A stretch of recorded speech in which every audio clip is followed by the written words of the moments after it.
हूँ तो मेरे लिए तो नौजवानी है ही। तो सबको जो है आप बहुत बहुत धन्यवाद देता हूँ कि उनके सुझावों पर अगर अमल किया जाए, कोई भी सरकार जितने भी सुझाव उसको प्राप्त होते हैं उन सारों पे अमल नहीं कर सकती, लेकिन अगर मैक्सिमम सवालों के ऊपर अगर कोई सरकार उन पर अमल करती है तो निश्चित रूप पर प्रशासन के कार्य की व्यवस्था पर सुधार होता है।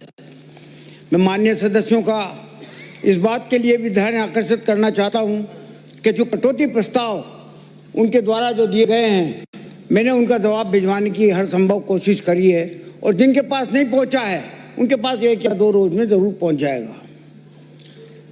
राजस्थान के मुख्यमंत्री अशोक गहलोत जी की वर्तमान सरकार ने 2 साल पूरे कर लिए और 2 साल के इस पीरियड में मैं फख्र के साथ कहता हूं कि जेलों की व्यवस्था में जो सुधार आज तक हुआ है वो पिछली बार कभी नहीं हुआ। हमने जो मुख्यमंत्री जी की 0 टॉलरेंस की जो नीति थी उस पर अमल करने का हर संभव प्रयत्न किया है।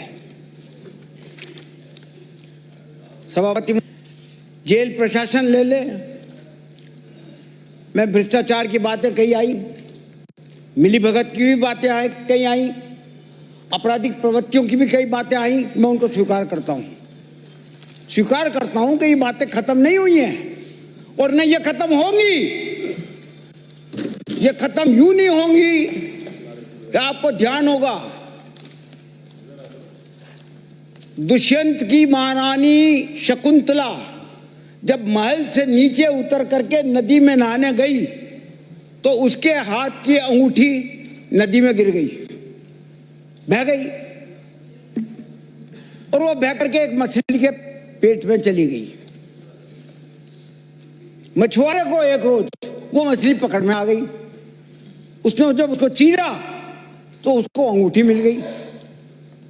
अंगूठी मिल गई तो वो एकदम उत्तेजित हो गया। मुझे उसे लगा कि बड़ी कीमती अंगूठी है तो किसी न किसी को तो बताऊं अपनी बात। उसी के बराबर में दुष्यंत की मालिश करने वाला एक जमींदार रहता था, उसने उसको तरकीब से बताया तो जमींदार समझ गया ये अंगूठी तो मेरी देखी हुई है कहीं ना कहीं। और आखिर में जब उसने दिमाग लगू करके कहा कि तो महारानी शकुंतला की अंगूठी, उससे रहा नहीं गया। जब वो दूसरे रोज दुष्यंत के पास गया, दुष्यंत की मालिश करने के लिए गया तो दुष्यंत से उसने कहा कि साहब मैंने ऐसी ऐसी अंगूठी देखी है। तो उनका तू अंगूठी लेके आ। तो वो लेने गया तो मछुआरे ने कहा कि पैसे लूंगा, ऐसे नहीं दूंगा। उसने पैसे की डिमांड करी, डिमांड बहुत ज्यादा थी। महल से पैसा लेकर के आया, उसको पैसा दिया और पैसा दे करके और वो अंगूठी ली। अंगूठी लेकर के जब वो दुष्यंत के पास पहुंचा तो वहीं एक पंडित बैठे हुए थे, ब्राह्मण देवता थे, ज्योतिष का ज्ञान था उनको। तो उन्होंने उस जमींदार ने उस अंगूठी को दुष्यंत को दिया और महारानी को बुलाया। महारानी ने पहचान लिया कि मेरी अंगूठी है। तो ज्योतिष महाराज ने ये कहा कि इसमें इसका कसूर नहीं है, ये जो आपके लड़के ने आपका नाम रखा है भरत, तो इस भारतवर्ष की तो कुंडली में ही भ्रष्टाचार है।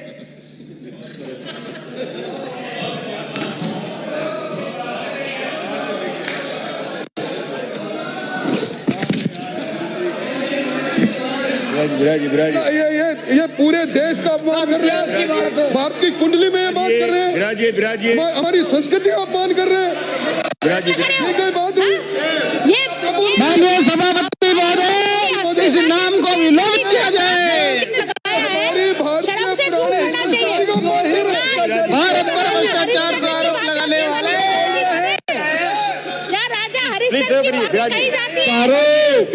पूरे हिंदुस्तान को विराजिए, आसन पैरों पर विराजिए, विराजिए, सहयोग करिए। विराजिए, मान्य सदस्य विराजिए, मान्य सदस्य विराजिए। आप भी विराज जाइए। जिस रेफरेंस में इन्होंने भारत का नाम उसके साथ जोड़ा है मैं ये मैंने सोचता हूं नहीं अगर जोड़ा है। आसन को अच्छा लगता ये है। मैंने नहीं जोड़ा है, आप मेरी भी बात सुन लें, ये मेरे वर्ड्स नहीं है और ये मेरी स्टोरी नहीं है, ये मेरी स्टोरी नहीं है। बाकायदा उन पुरानी किताबों में लिखा हुआ है जो दुष्यंत के टाइम पे लिखी हुई थी, पुरानी किताबों, हाँ उनमें लिखा हुआ है। आपका मतलब क्या है? मतलब आप ये कहना चाहते हैं भारत नाम इसीलिए हो? मैं मेरा मतलब समझा देता हूँ आपको, एक मिनट, फिर आप उसके बाद में जवाब दे लेना। विराज जी, आपका दे लेना जवाब। जो भारत का जो नाम लिया है मैं उसे विलंबित करने का निर्देश देता हूँ। सभापति महोदय, मैंने इस बात को रेफर इसलिए किया है कि जितने भी बोलने वाले थे, चाहे वो पक्ष के हों चाहे विपक्ष के हों, एक ने भी ये नहीं कहा कि भ्रष्टाचार समाप्त हो गया है। मैं भी यही कह रहा हूं, मैं भी तो यही कह रहा हूं आपसे, कम हो चाहे बेसी हो, ये भ्रष्टाचार है और ये यही नहीं है, दुनिया के दूसरे देशों में भी है, हमसे भी ज्यादा है। इस बात का, मेरी बात को बुरा मत मानिए, ये मेरे वर्ड्स नहीं है। जैसे उपनेता महोदय कहते हैं ना कई बार, ये मैंने नहीं कहा, ये आपके आंकड़े बता रहे हैं, ये मैंने नहीं कहा, ये आपके आंकड़े बता रहे हैं। तो मैं भी वही बातें बता रहा हूं जो ऋषि मुनियों ने लिखी हुई है। अध्यक्ष महोदय, जेल में मोबाइल, निषिद्ध वस्तुएं,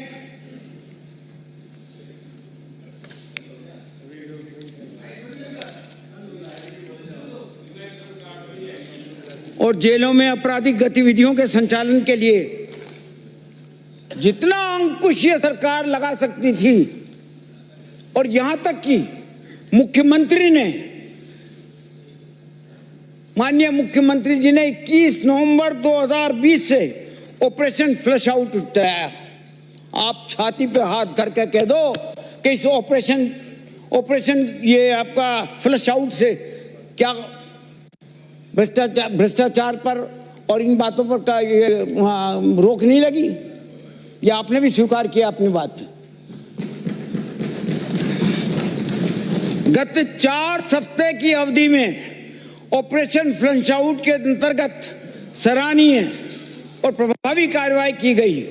विभिन्न जेलों में अभियान के अंतर्गत 1 मार्च 2021 तक 8,808 सघन तलाशियां ली गई तथा तलाशी के दौरान 124 मोबाइल पकड़े गए, 82 SIM, 30 charger, 31 earphone, 18 data cable, अफीम, टरीस वगैरह वगैरह वगैरह वगैरह वगैरह आदि निषेध किए गए। आपराधिक कृत्य, भ्रष्टाचार और मिलीभगत में लिप्त स्टाफ को चिन्हित भी किया गया, उनके विरुद्ध कठोर कार्रवाई भी की गई। 3 कार्मिकों को बर्खास्त भी किया गया, 25 कर्मियों को निलंबित भी किया गया तथा कुल 99 के विरुद्ध अनुशासनात्मक कार्रवाई की गई। इसी के साथ साथ 47 अधिकारियों और कर्मचारियों को शिकायतन स्थानांतरण भी किया गया। अध्यक्ष महोदय, आदरणीय राठौड़ साहब ने वो बात उठाई थी कि हार्डकोर बंदियों को पूरा आराम दिया जाता है जेलों में। लॉरेंस का नाम भी लिया था आपने, शायद 2-3 का लिया, तो ज्यादा ये जानते हैं ना उनको, मैं थोड़ी जानता हूं।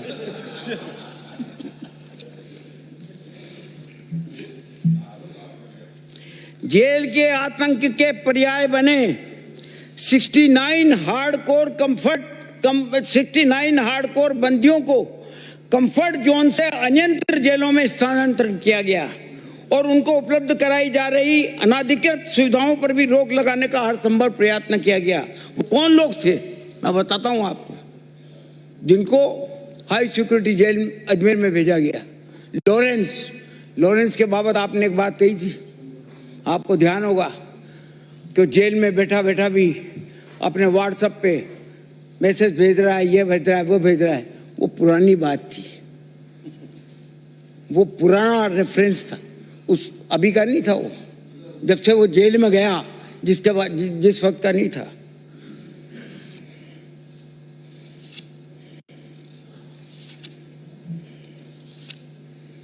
धर्मेंद्र सिंह लुक्का जो भरतपुर जेल से अभी हाई सिक्योरिटी जेल में शिफ्ट किया गया है अभी। लॉरेंस बिश्नोई को की पुरानी फोटो थी, 2/11/20 को अजमेर हाई सिक्योरिटी जेल में शिफ्ट किया गया और उसके गुर्गे जो फेसबुक पे अपलोड कर रहे हैं ताकि फेसबुक पर अपलोड वो गुर्गे कर रहे हैं ताकि वो अपनी दुकानदारी चलाते रहें और अवैध वसूली करते रहें। आपने एक बात और भी कही कि साहब जेल में जो है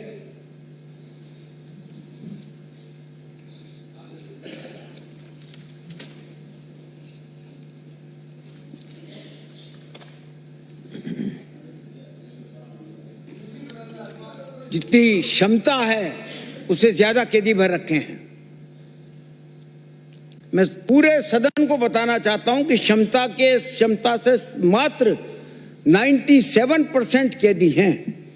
22,614 की क्षमता है, उसके अगेंस्ट में 21,967 ही कैदी हैं।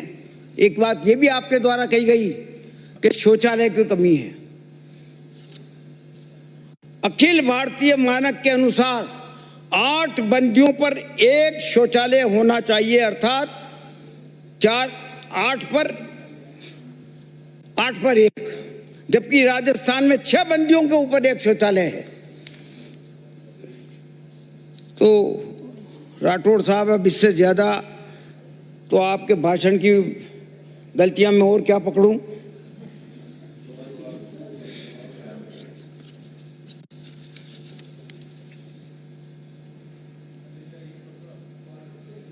ये बात आपने बताई कि लोकायुक्त 23 महीने के बाद में आपने बनाया। आपने कब बनाया था? आप ही बता दो। आपसे आधे वक्त में ही बना दिया हमने। आपने तो लोकायुक्त बनाया ही नहीं था, काफी बहुत बाद में जाकर के बनाया था। है केंद्र में, और केंद्र में तो आज तक ही नहीं बना। केंद्र में तो सबका लोकायुक्त एक ही है ना वो।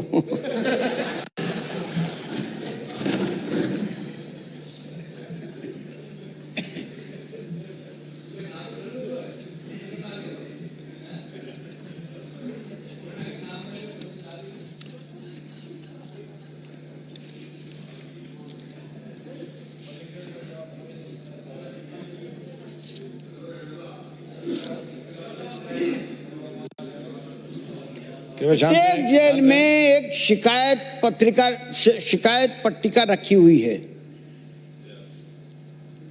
और हर माननीय विधायक गणों को ये बिल्कुल स्वतंत्रता है कि वो जाकर के उस शिकायत पट्टिका को खुलवा करके देख सकते हैं कि कितनी शिकायत प्राप्त हुई, कितनी नहीं हुई। तो उसे आपको कंपैरिजन हो जाएगा कि 13 से लेकर 18 तक क्या होता था और 19 से लेकर के 21 तक क्या होता है। जैन मैनुअल का भी कहा आपने कि विभाग के द्वारा जैन मैनुअल का प्रारूप नया बनाना चाहिए। प्रारूप बन चुका, राज्य सरकार की स्वीकृति के लिए भेजा हुआ है।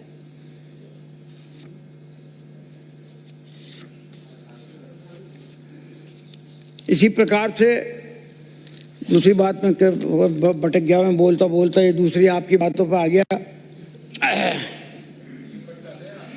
आपराधिक कृत्य, भ्रष्टाचार, मिलीभगत के लिप्त स्टाफ को चिन्हित कर उनके विरुद्ध कठोरतम कार्रवाई करते हुए, तो मैंने बता ही दिया आपको, 69 का यही बता दिया, सॉरी रिपीट कर गया मैं। इस अभियान में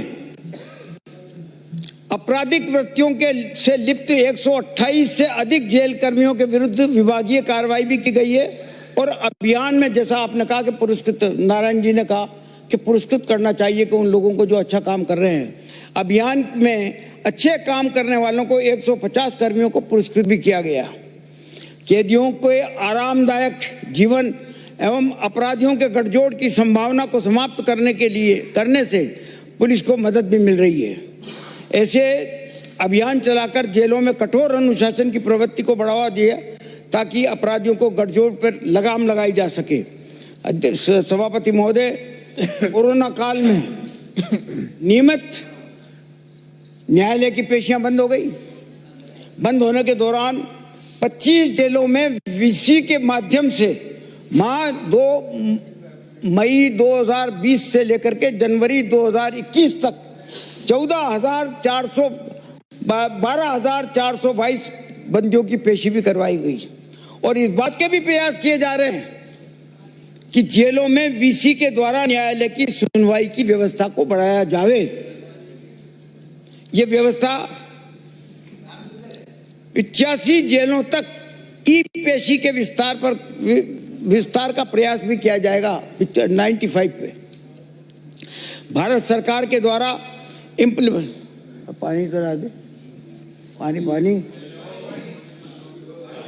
भारत सरकार के द्वारा implementation of e prison project के अंतर्गत कारागार विभाग को 5 करोड़ 46 लाख की अनुदान भी दी गई है। 5 करोड़ 46 लाख दिया गया है इसके लिए। उक्त अनुदान की राशि 10 केंद्रीय कारागृहों में, 26 जिला कारागृहों में, 7 महिला बंदी सुधार गृहों में और 40 खुला बंदी शिविर, कुल मिलाकर के 145 के लिए computer hardware, desktop system, laptop, fingerprint scanner, multifunction printer, kiosk, UPS उपलब्ध कराए जाएंगे। राजस्थान पूरे देश में जेलों की संख्या के मामले में तीसरा सबसे बड़ा राज्य है। मैं ये नहीं कह रहा कि हमने कोई तीसरा पहुंचा दिया हो, प्रयास आपके भी रहे, बहुत अच्छे प्रयास रहे हैं आपके। सभी जेल 100% ऑनलाइन 2005 के पश्चात सभी रिकॉर्ड ऑनलाइन किए गए। प्रिजन मैनेजमेंट सिस्टम पर 15,48,000 प्रविष्टियां प्राप्त की जा चुकी हैं और विजिटर मैनेजमेंट सिस्टम पर 8,28,000 प्रविष्टियां प्राप्त की जा चुकी हैं। ई प्रिजनर का कार्य में भी राजस्थान अग्रणी रहा है। ई मुलाकात वीडियो कॉलिंग का प्रारंभ 1/4/20 से प्रारंभ कर दिया गया है और राजस्थान ही पूरे देश में एकमात्र ऐसा प्रदेश है जहां कोरोना महामारी के दौरान भी बंदियों के परिजनों से वीडियो कॉलिंग की सुविधा दी गई। प्रत्येक बंदी अपने परिवार के 4 आदमियों से 5 मिनट तक लगातार बात कर सकता था। प्रत्येक बंदी प्रत्येक दिन, इतनी बड़ी सुविधा कभी नहीं मिली होगी। प्रत्येक बंदी प्रतिदिन 5 मिनट तक अपने परिवार के 4 आदमियों से बातचीत कर सकता था। वीडियो कॉलिंग के कोरोना काल में 81,936 मुलाकातें प्रविष्ट की गई हैं। भारतवर्ष में राजस्थान ही एकमात्र ऐसा राज्य है जिसकी सभी कारागाहों में ई मुलाकात संचालित है और ये देश का प्रथम राज्य है। प्रिजन इंप्रूवमेंट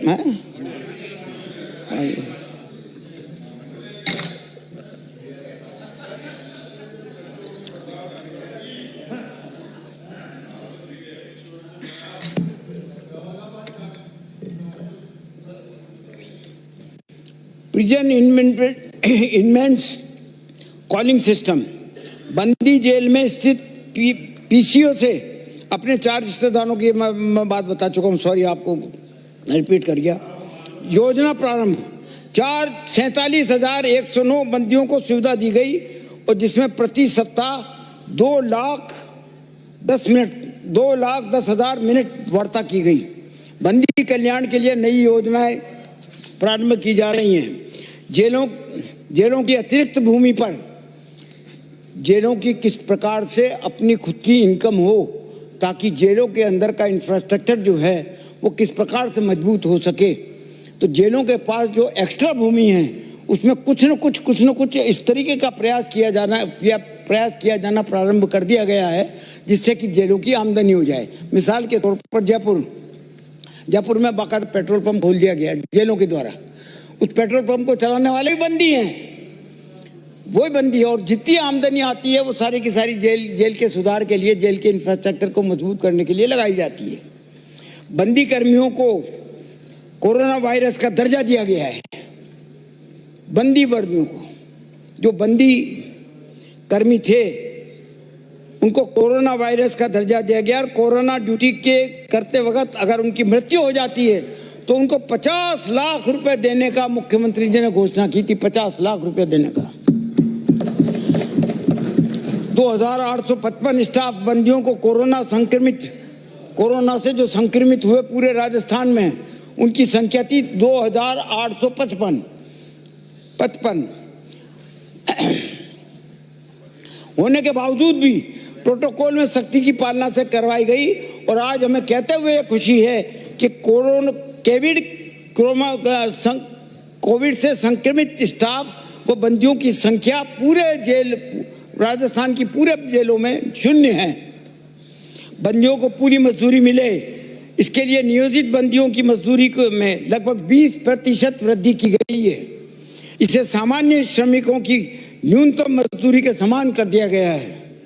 राजस्थान मुख्यमंत्री जी ने एक ऐतिहासिक निर्णय और लिया है। 2 फरवरी 2021 को राजस्थान के, जैसा आपने बताई दिया, खैर ये तो मान भी गए आपके राहुल गांधी भी कोई चीज है।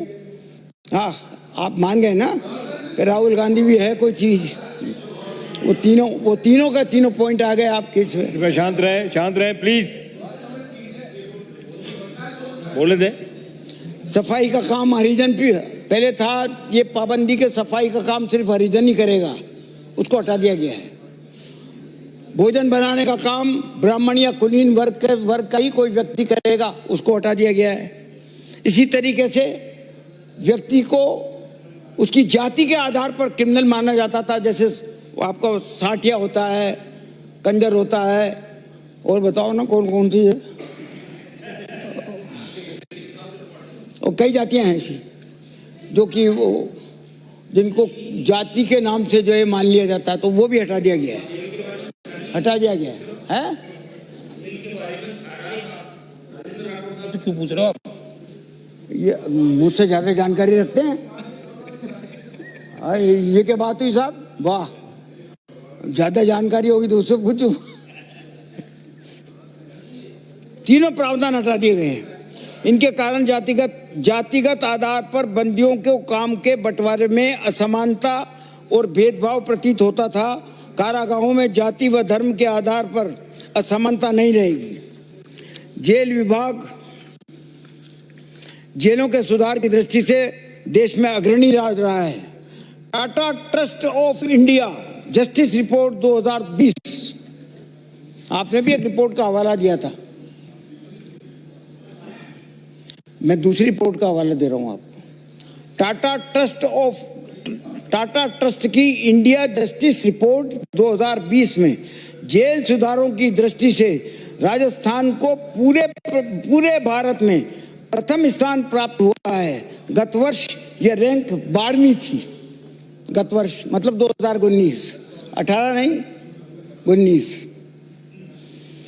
मुख्यमंत्री अशोक गहलोत का धन्यवाद अर्पित करना चाहता हूं कि बजट की घोषणा में उन्होंने कैदियों के रहने की बैरक, भोजनशाला, शौचालयों इत्यादि की मरम्मत, उनके सुदृढ़ीकरण, 40 खुले बंदी शिविरों में 240 आवासों का निर्माण, 26 जिला कारागाहों में एम्बुलेंस व सुरक्षा उपकरण जैसे नॉन लीनियर जंक्शन डिटेक्टर आदि उपलब्ध कराने और अजमेर हाई सिक्योरिटी जेल के सुदृढ़ीकरण के लिए 31 करोड़ 50 लाख रुपए की लागत मंजूर की है।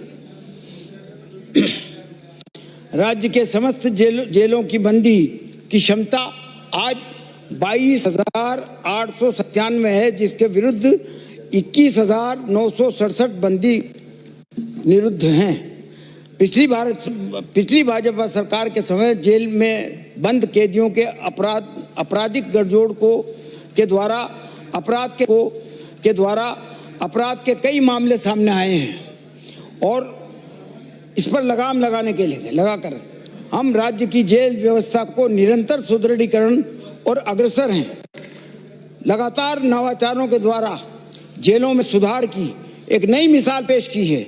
आज हमारी कारागार व्यवस्था देश में सर्वोत्तम है। इसके साथ साथ आज महिला दिवस है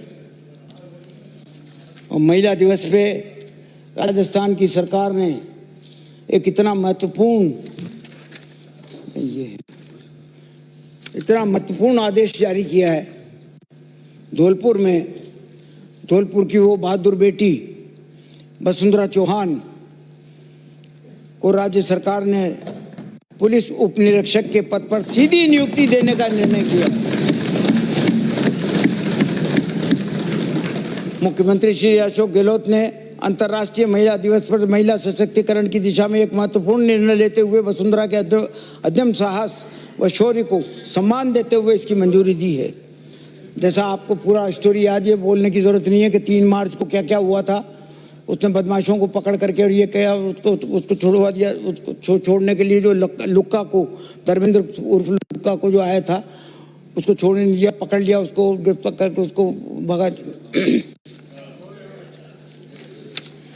तो मैं ये निवेदन कर रहा था आपसे कि सुधार गृहों में महिला बंदियों के सुधार के लिए ये जो प्रयास किए जा रहे हैं वो ये निम्न प्रकार हैं। महिला बंदियों में रोजगार के अवसर बढ़ाने के लिए मसाला चक्की, आटे गूंदने की मशीन, सिलाई मशीन उपलब्ध कराई जा रही है। जेलों के उद्योग को इससे बढ़ावा मिलेगा। महिला बंदी सुधार गृहों को रेफ्रिजरेटर, दवाइयाँ, दूध रखने हेतु उपलब्ध कराए जाएंगे। अब विश्व महिला दिवस पर महिला बंदियों हेतु विशेष कार्यक्रम के प्रयास जो आज होंगे। विशेष डाइट, बेहतरीन खाना मिलेगा आज, लजीज, और रंगीन कपड़े छूटने की रंगीन कपड़े पहनने की आज छूट होगी। विभिन्न सांस्कृतिक कार्यक्रमों, रंगोली, मेहंदी, चित्रकला, खेलकूद प्रतियोगिताओं का आयोजन होगा। परिवारजनों से दूरभाष पर 5 मिनट से बढ़ाकर 15 मिनट बात की जाएगी। वीसी की सुविधा उपलब्ध कराकर अपने परिजनों के वार्ता के समय की सीमा 5 मिनट से बढ़ा करके भी 15 मिनट कर दी गई। सराहनीय कार्य करने वाली महिला बंदियों को पुरस्कृत भी किया गया है। तो मैं आपसे ये निवेदन करना चाहता हूँ, एक और प्रपोजल मैं देना चाहता हूँ।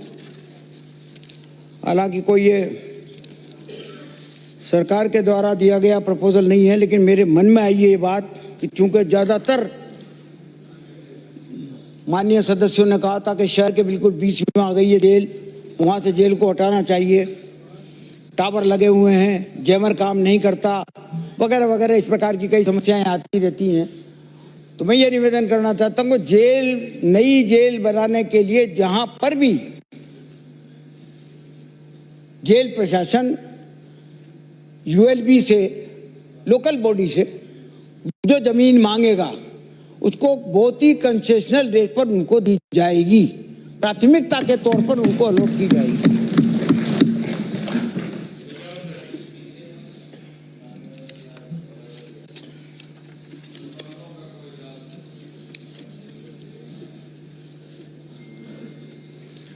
अब इस जेल के मामले में, ये जेल के मामले में जो माननीय सदस्य बोले हैं वो करीब करीब ये एसीबी के बाबत भी बोले हैं, तो उनके जो भी कुछ बोले हैं उनका एक साथ ही नाम ले दूंगा।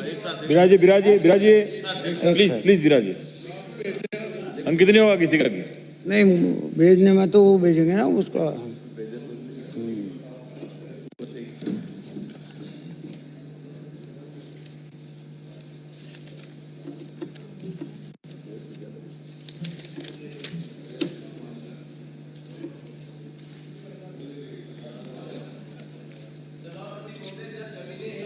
विराजिए आप। अंकित नहीं होगा प्लीज। विराजिए आप। जवाब नहीं मिलेगा, मेरा जवाब दो आप। विराजिए। जेल का था। विराजिए माननीय सदस्य। मेरा भ्रष्टाचार पे है माननीय सदस्य। आईजी लक्ष्मण को क्यों बचाया जा रहा है? मेरा जवाब मुझे आप जवाब दीजिए। मेरा जवाब कर रहा हूँ मैं, अभी जेल चालू। माननीय सदस्य बचाए जा रहे हैं? इतने लोग हैं, तमाम लोगों को नहीं जवाब दे रहे हैं, क्यों बचाया जा रहा है उसको? रीजन क्या है? माननीय सदस्य कानून एक के लिए अलग अलग है। विराजिए सभापति महोदय, विराजिए, प्लीज सेव करिए, विराजिए आप।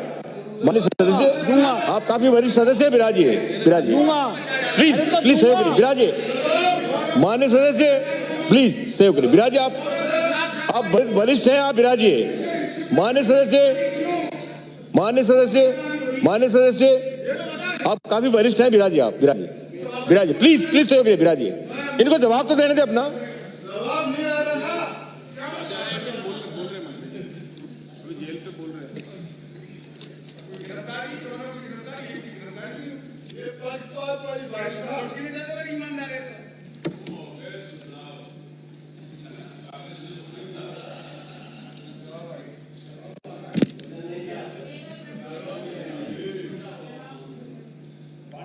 शांति रखें भाई, बोलने दें।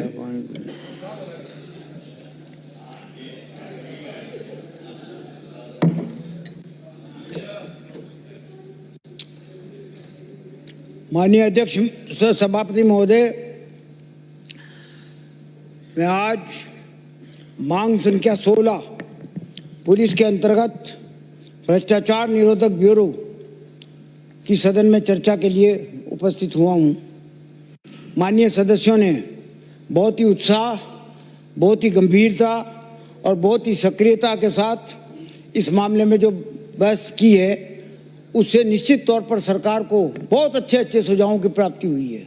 बहुत अच्छे सुझाव आप लोगों के द्वारा दिए गए हैं और हमारा प्रयत्न हुआ कि हम उन सुझावों को अपनाते हुए इस भ्रष्टाचार निरोधक ब्यूरो को और मजबूत करें। कटौती के जो प्रस्ताव आपके द्वारा प्रस्तुत किए गए हैं, उनमें से काफ़ी कुछ के जवाब तो मैंने भिजवा दिए हैं और कुछ रह गए होंगे तो निश्चित तौर पे 1 या 2 रोज में आपको प्राप्त हो जाएंगे। लेकिन मैं ये आज फख्र के साथ कहना चाहता हूँ, बड़े गर्व के साथ कहना चाहता हूँ कि हमारे मुख्यमंत्री ने एसीबी की कार्यप्रणाली को बेहतर बनाने के लिए जिस जीरो टॉलरेंस की नीति अपनाई, ठीक उसी तरीके से उसमें काम करते हुए अपने आप को जो है समर्पित किया है, उस नीति के प्रति समर्पित किया है और उसके रिजल्ट्स भी बहुत अच्छा है। प्रदेश में भ्रष्टाचार मुक्त वातावरण स्थापित के लिए जीरो टॉलरेंस की नीति अपनाकर सरकार भ्रष्टाचारियों के विरुद्ध कठोर कार्रवाई भी कर रही है। पिछले 2 वर्षों में कुल मिलाकर 609 केसेस के पद के दुरुपयोग के और ट्रैप के 609 केसेस, पद के दुरुपयोग के 122 केसेस, आय से अधिक संपत्ति के 43 केसेस रजिस्टर किए गए हैं, जबकि पिछली सरकार के 2 वर्षों में ट्रैप के 539, कम नहीं थे, ये भी ठीक थी, अच्छी संख्या थी, लेकिन फर्क है, हमारे टाइम पे ज़्यादा हुए, आपके टाइम पे कुछ कम हुए। 539 आय से अधिक संपत्ति के 27 केसेस भी रजिस्टर किए गए। कहने का मतलब यह कि लास्ट 2 सालों में न केवल तुलनात्मक दृष्टि से ट्रैप के 15% केसेस ज्यादा रजिस्टर हुए हैं, बल्कि गुणात्मक दृष्टि से भी ज्यादा प्रभावी कार्रवाई की गई है। गजेटेड ऑफिसर्स के खिलाफ 224 केसेस दर्ज किए गए हैं, जिनमें भारत सरकार के अधिकारी भी शामिल हैं। इस साल बड़े भारत सरकार के अधिकारी, बल्कि एक तो सीबीआई का भी था, सीबीआई जिसको आप लगाते हो ना इधर उधर, वहाँ लगाओ, इसको पकड़ो, वो हमने ही पकड़ लिया उसको, जिससे भारत सरकार के अधिकारी भी शामिल थे। इस साल 2 महीनों में एसीबी द्वारा 57 ट्रैप की कार्रवाई की गई, जिसमें आरपीएस अधिकारी व आरएएस अधिकारी भी शामिल हैं। संस्थागत भ्रष्टाचार पर प्रहार करते हुए विभाग ने ठोस कार्रवाई की, जिसमें महर्षि दयानंद विश्वविद्यालय अजमेर के कुलपति के खिलाफ, कलेक्टर 12 के खिलाफ, तत्कालीन एसपी दौसा के खिलाफ, एसडीएम दौसा एसडीएम बांदीकुई के विरुद्ध नेशनल हाईवे के निर्माण के कार्य में रिश्वत मांगने के भ्रष्टाचार के विरुद्ध कार्रवाई की गई। भरतपुर के पुलिस निरीक्षक से 5 लाख रुपए की रिश्वत, भरतपुर के पुलिस निरीक्षक से 5 लाख रुपए की रिश्वत की राशि मांगने पर तत्कालीन additional commissioner colonization Premaram Parmar RS Bikaner के विरुद्ध भी कार्रवाई की गई। बाकी के मामले में जांच जारी है, तफ्तीश जारी है। माननीय सदस्य विराज जी, आप बीच बीच में नहीं बोल सकते। आप प्लीज इनको अपना कंप्लीट करने दें। कोशिश ये की जाए, कोशिश ये की जाए। विराज जी, ये परंपरा नहीं रही है, माननीय सदस्य, परंपरा नहीं रही है बीच में मंत्री को। आप विराज जी, आप काफी वरिष्ठ हैं विराज जी, आप कुछ परंपराएं सीख लेंगे। प्लीज सेव करिए विराज जी। आप विराज जी, माननीय सदस्य, परंपराएं नहीं रही है, माननीय सदस्य, परंपराएं नहीं रही है बीच में इंटरवीन करने की। माननीय मंत्री को अपनी बात कंप्लीट करने दें। आप विराज जी, आप विराज जी बात सुन लो। माननीय चीफ व्हिप, माननीय सदस्य, अपने लोगों को कहते नहीं आप। अभी भी किसी भी धारा के केस की तफ्तीश का टाइम माननीय मंत्री महोदय, माननीय मंत्री महोदय, माननीय मंत्री महोदय, आसन की तरफ, क्योंकि फैक्ट्स आते रहते हैं, फैक्ट्स आते रहते हैं, इनवाइट करते हैं उनको। मामला एफआईआर तक पहुंचता है, लेकिन फिर कोई नए फैक्ट्स आ जाए, एडिशनल फैक्ट्स आ जाते हैं, तो फिर वो मामला खुल जाता है। तो इसलिए तफ्तीश में वक्त लगता है। तफ्तीश कभी मुकर्रर नहीं, एक वक्त नहीं होता, वक्त एक तय वक्त नहीं होता है। और फिर दूसरी बात ये, कोई भी बात हो उसमें हाई कोर्ट भी बीच में आ जाता है कि आगे नहीं बढ़ोगे, कोर्ट से एक्शन नहीं लोगे, ये नहीं लोगे, वो नहीं लोगे, वो नहीं लोगे, इस तरह की कई दिक्कतें आती हैं। इसलिए मैं आपसे निवेदन करता हूं कि जो वाजिब होगा निश्चित तौर पर ये गहलोत सरकार वो काम करके रहेगी।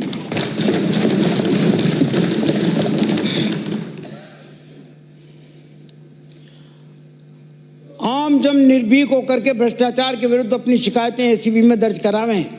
इसके लिए माननीय मुख्यमंत्री जी ने 2020 में टोल फ्री, जैसा आपने कहा था, राठौर साहब याद होगा आपको, आपने कहा था कि किसके कहें, कैसे कहें, कहाँ जाकर के कहें, तो मुख्यमंत्री जी ने टोल फ्री दी। टोल फ्री हेल्पलाइन नंबर 1064 सेवा शुरू की है, जिस पर 3572 कॉल आ गए और उनमें से 980 शिकायतें रिश्वत मांगने के संबंध में थी। 980 शिकायतें आउट ऑफ 3572, जिन पर 10 ट्रेप कार्रवाई करके केस रजिस्टर कर दिया गया है। इसी के साथ साथ मुख्यमंत्री जी ने एक और व्यवस्था की है कि इसी के साथ साथ व्हाट्सएप हेल्पलाइन नंबर 94135028 भी शुरू किया गया है, जिस पर शिकायतकर्ता टेक्स्ट मैसेज, वीडियो मैसेज भेज सकता है। अब तक इस हेल्पलाइन पर 6124 संदेश आए हैं, जिनका सत्यापन करके 28 ट्रैप किए गए हैं और इन दोनों की मॉनिटरिंग वरिष्ठ अधिकारियों के द्वारा उच्च स्तर पर की जा रही है। पुराने पेंडिंग केसेस के बाबत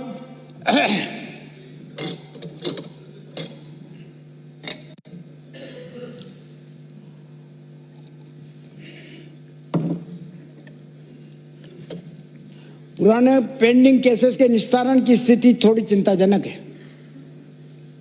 पेंडिंग केसेस की न्यायालयों के द्वारा स्टे लगा दिए जाते हैं। अभियोजन स्वीकृति में देरी के कारण भी होता है, देरी का भी एक कारण होता है। संबंधित विभागों के द्वारा वांछित रिकॉर्ड समय पर उपलब्ध नहीं करवाया जाता। ये सब बातें सबको होती हैं, लेकिन प्राथमिकता से केसेस को निपटाने के लिए समयबद्ध लक्ष्य किया जा रहा है। ताज़ा दर्ज होने वाले केसेस की निरंतर मॉनिटरिंग करके उनको निपटाने के लिए टाइम बाउंड प्रोग्राम और टारगेट दिया, जिसके परिणाम भी अच्छा आने लगे हैं। भ्रष्टाचार के प्रकरणों के लिए राज्य में 17 विशिष्ट न्यायालय कार्यरत हैं। भ्रष्टाचार के मामलों का प्रोसिक्यूशन विभाग के वरिष्ठ अधिकारियों के द्वारा पैरवी की जाती है। अभियोजन अधिकारी और ब्यूरो के अधिकारियों के बीच जो सामंजस्य पहले नहीं था, उनको स्थापित करने का हर संभव प्रयत्न किया गया है और इस वर्ष केस ऑफिसर स्कीम को भी प्रभावी रूप से क्रियान्वित किया जाएगा, जिससे दोषियों को शीघ्र सजा मिल सके। लास्ट ईयर कुल 56 केसेस में से 71 आरोपी गणों को सजा सुनाई गई, जिसमें 61 पब्लिक सर्वेंट और 10 प्राइवेट व्यक्ति हैं। पब्लिक सर्वेंट में से 6 राजपत्रित अधिकारी और 55 अराजपत्रित कर्मचारी हैं। कुल सजा का परसेंटेज जो है, जिसके लिए आप कह रहे थे, मेरे ख्याल से लोढ़ा जी ने भी कहा था ये बात आखिरी में, कि परसेंटेज किस तरीके से बढ़ा। परसेंटेज बढ़कर के 52.83% हो गया सजा हफ्ता का। ये कम महत्वपूर्ण चीज नहीं है, ये बहुत बड़ा अचीवमेंट है।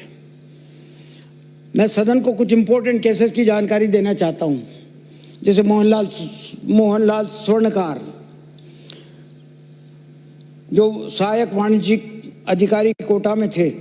5 वर्ष के कठोर कारावास व 50 लाख का जुर्माना और आय से अधिक संपत्ति के लिए न्यायालय ने उन पर 2,12,513 रुपये का अवैध करके और दो भूखंड और एक दुकान को फॉरफिट किया है।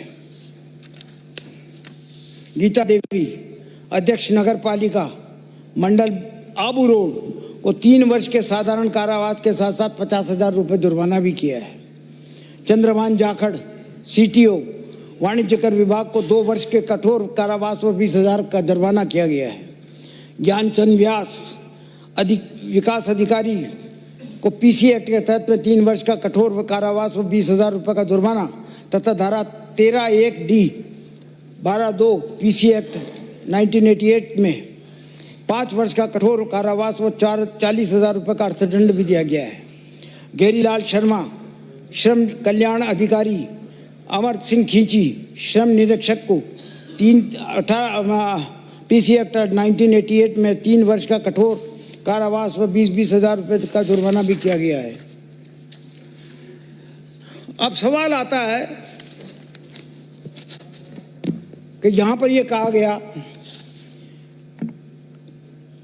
कि उस गरीब आदमी के पास जिसका काम करवाने के लिए एक अधिकारी ने पैसा मांगा और उसके पास पैसा नहीं है, वो पैसा दे नहीं सकता, काम होगा नहीं।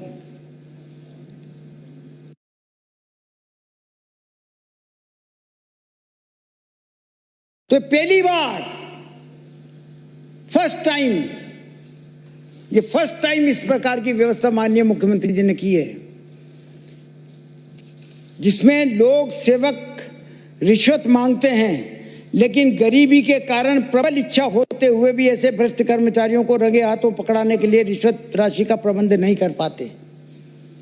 इस समस्या का निराकरण करने के लिए ये माननीय प्रतिपक्ष के नेता ने भी बोला था, शायद आज तो साहब बोला होगा ना आपने, वो ध्यान ही नहीं है यार।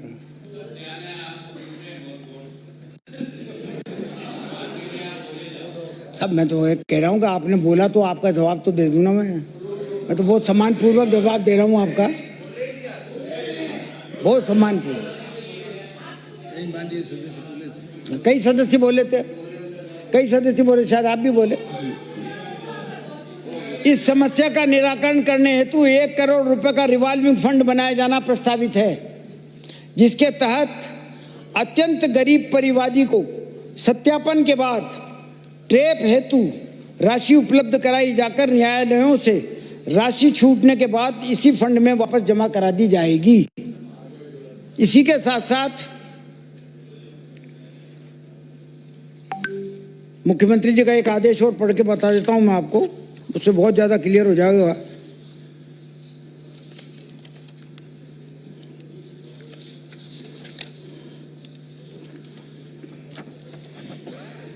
ये निर्देश दिए हैं 5/12/2019 को दे दिए थे मुख्यमंत्री जी के द्वारा। लोक सेवक अपने वैध कार्य करवाने हेतु संपर्क करने पर लोक सेवक के द्वारा रिश्वत की मांग की जाती है। किसी व्यक्ति के द्वारा लोक सेवक के विरुद्ध भ्रष्टाचार निरोधक ब्यूरो में शिकायत करने पर भ्रष्टाचार निरोधक ब्यूरो का लोक सेवक के विरुद्ध कार्यवाही परिवाद व मुकदमा दर्ज कर कार्रवाई की जाती है। ब्यूरो में करवाने के पश्चात परिवादी का संबंधित विभाग में कार्य विचाराधीन रहता है। पैसा दे दिया, रिश्वत का पैसा दे दिया और पकड़ा भी दिया। अब पकड़ा देने के बाद में जो उसका काम उलझा हुआ था उस गरीब आदमी का उस डिपार्टमेंट में, वो नहीं हो पा रहा, तो बाकायदा मुख्यमंत्री जी ने ड्यूटी लगाई है कि उसका काम करवाने की जिम्मेदारी एसीबी की है।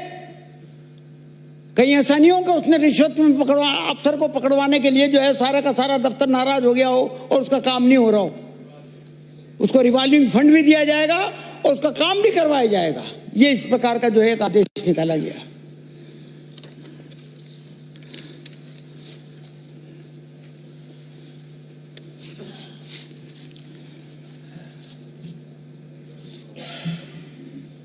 ब्यूरो के अधिकारियों के पास रेप व भ्रष्टाचार के विरुद्ध कार्रवाई करने के लिए अभी जो तकनीकी संसाधन उपलब्ध हैं वो बहुत पुराने हैं। अब नई तकनीकी के ज़्यादा प्रभावी संसाधन उपलब्ध कराए जाएंगे। इसके लिए 59 इकाइयों को नए तकनीकी उपकरण संसाधन उपलब्ध कराने के लिए 59 लाख रुपए का बजट व मुख्यालय को इसी कार्य के लिए 10 लाख रुपए का विशेष बजट भी उपलब्ध कराया जाना प्रस्तावित है। भाई यहाँ ये पानी खत्म हो गया जब, और यहाँ का यूँ तो चंबल का लिया ना यार।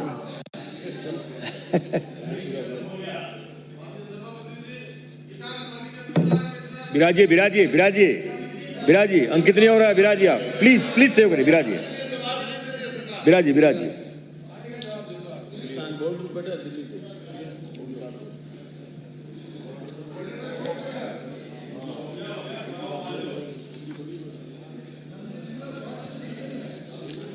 अब ये कुछ बातें इस प्रकार की आई हैं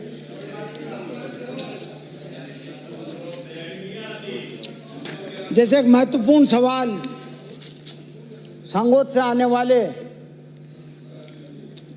माननीय सदस्य के द्वारा उठाया गया था प्रश्न के माध्यम से जोधाराम गुर्जर का, और उस रोज शासन की तरफ से कुछ इस प्रकार की व्यवस्था हो गई कि मैं भी पूरा जवाब नहीं दे पाया, और जैसा उत्तर आप चाहते थे वैसा उत्तर आप सुन भी नहीं पाए। मेरा इतना सा निवेदन है उसमें कि इसमें कोई दो राय नहीं कि जोधाराम गुर्जर के खिलाफ जो भी केस बनाया गया वो बिल्कुल वाजिब बनाया गया, और तत्कालीन डीजी के द्वारा उसको बर्खास्त भी कर दिया गया, और बर्खास्त करके उसको नौकरी में भी नहीं लिया गया।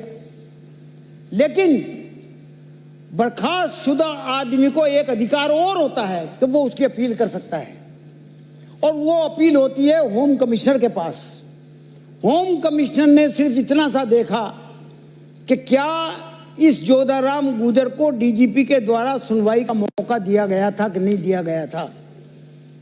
मोटे तौर पर आज हम देखते हैं कि हाई कोर्ट में जितने भी केसेस जाते हैं जिसमें सुनवाई का मौका दिए बगैर आपने उसके खिलाफ एक्शन ले लिया, मान लीजिए कोई अतिक्रमण है,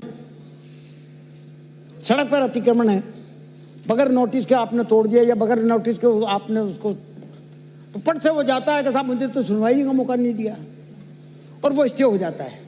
हालांकि वो स्टे टेम्परेरी होता है। तो होम सेक्रेटरी ने एक ऑर्डर ये पास किया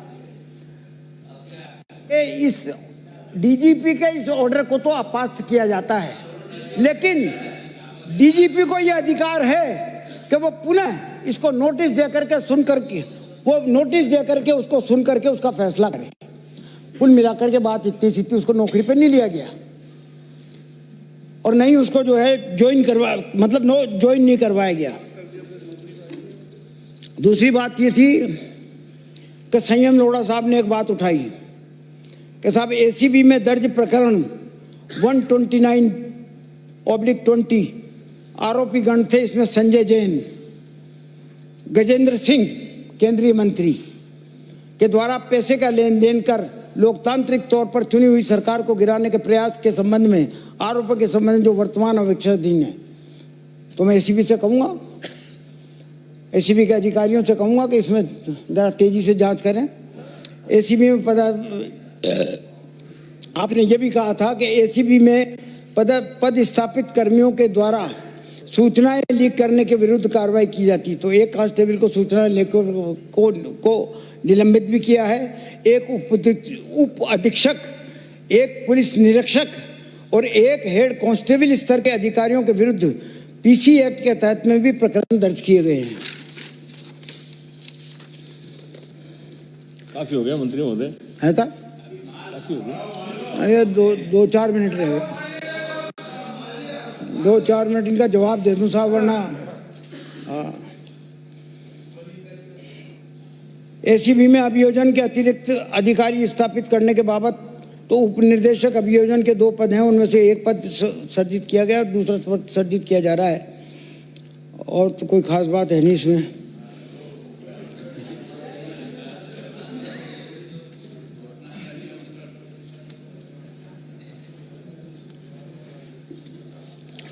मुख्य बात यह है साहब कि एक ये भी बात उठ करके आई थी, जैसा संयम लोढ़ा साहब ने भी कहा था कि नियमों के तहत में 6 साल से ज़्यादा का अगर कोई आदमी एसीबी में काम करा तो उसको हटा देना चाहिए, क्योंकि उसके खुद के अपने सेल्फ इंटरेस्ट जागृत हो जाते हैं, कई पहचान इस तरह की हो जाती है कि उनको हटाते रहना चाहिए मोटे तौर पर। लेकिन दूसरी बात यह भी उठी थी कि एसीबी में जितने भी अधिकारी लगे जाएं, वो एक तरह से निष्पक्ष हों,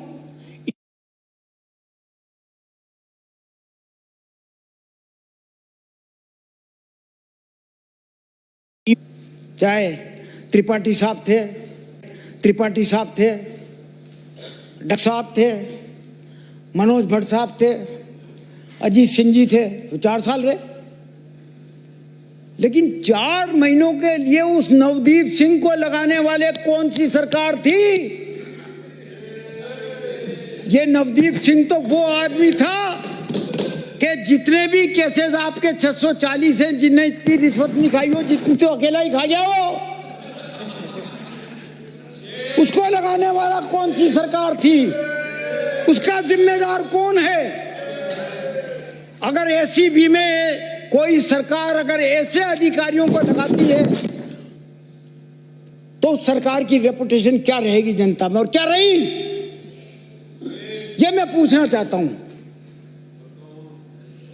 और खास तौर पर तत्कालीन गृह मंत्री जी की ज्यादा जिम्मेदारी है कि अगर इनके हाथ में कुछ नहीं था तो कम से कम ऐतराज तो कर ही सकते थे, ऐतराज तो करते। जो घोषित डकैतों को लगा दिया, कहां तो क्या एडीजी का नाम क्या है?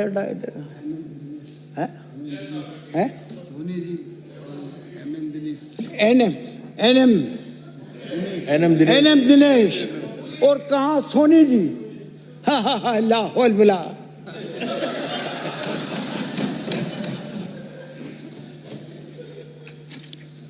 अर्थ यह है अध्यक्ष महोदय, मैं अंत में आपसे सिर्फ इतना सा निवेदन करना चाहता हूं,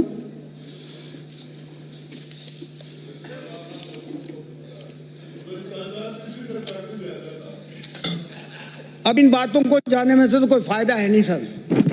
2014 और 2015 में लोक सेवकों को जो आपने स्वीकृति नहीं दी, उनकी थी संख्या 62, और 2016 और 2017 और 2018 में जिन लोगों को आपने अभियोजन की स्वीकृति की मनाही करी वो थी 92। लेकिन इन 2 सालों में 2019 और 2020 में कुल मिलाकर के सिर्फ 28 लोगों की मनाही करी है हमने, सिर्फ 28 की। आपकी थी 62, हमारी थी 28। इसी प्रकार से अभी जो स्वीकृति जारी की गई है वो आप ये देखिए 61 स्वीकृतियां जारी हो चुकी हैं, 61।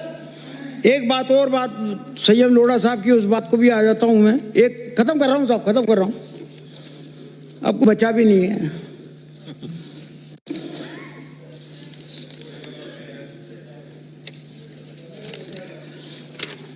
आपने कहा था कि साहब राजस्थान में अगर सबसे ज्यादा भ्रष्टाचार के केसेस हैं तो वो है स्वायत्त शासन विभाग के।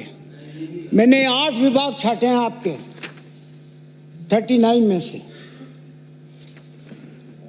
कार्मिक विभाग में 40, राजस्व विभाग में 38, पंचायत विभाग में 54, पुलिस विभाग में 20, चिकित्सा विभाग में 13, स्वायत्त शासन में 22 और ऊर्जा विभाग में 18 और शिक्षा विभाग में 12। ये वो हैं जो डबल